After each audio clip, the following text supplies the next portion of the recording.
Hello and welcome to this video on neural networks and deep learning.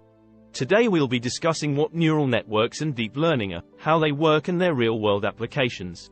So, sit back, relax and let's dive in. Neural networks.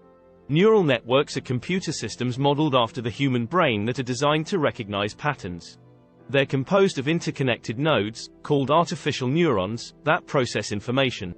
These networks are capable of learning from examples, making predictions, and classifying data. Deep learning. Deep learning is a subfield of machine learning that focuses on the use of artificial neural networks with multiple hidden layers to solve complex problems. This type of learning is called deep because the networks are composed of many layers, each layer learning from the previous layer. This allows the network to learn more complex representations of the data, leading to improved performance on tasks like image and speech recognition. How neural networks work. So, how exactly do neural networks work? Let's take a look at a simple example. Suppose we have an image of a handwritten digit and we want to identify what number it represents. In a neural network, each pixel in the image is represented by an artificial neuron and the network is trained to recognize patterns in the pixel data that correspond to different numbers.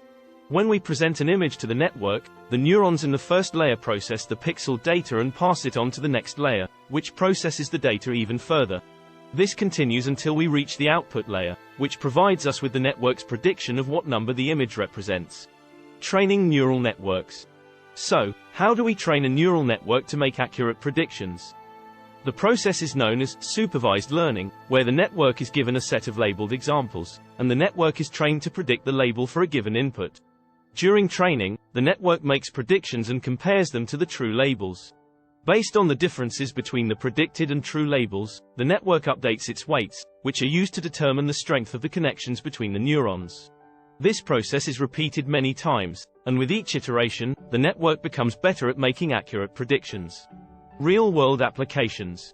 So, now that we have a basic understanding of how neural networks and deep learning work, let's take a look at some of their real-world applications. Neural networks and deep learning are used in a variety of fields, including computer vision, natural language processing, and speech recognition. They're also used in medical imaging to detect disease, in finance to make investment decisions, and in self-driving cars to help them navigate roads. And there you have it, a brief overview of neural networks and deep learning. I hope you found this video informative and it has sparked your interest in the exciting field of artificial intelligence. Thank you for watching and see you in the next video.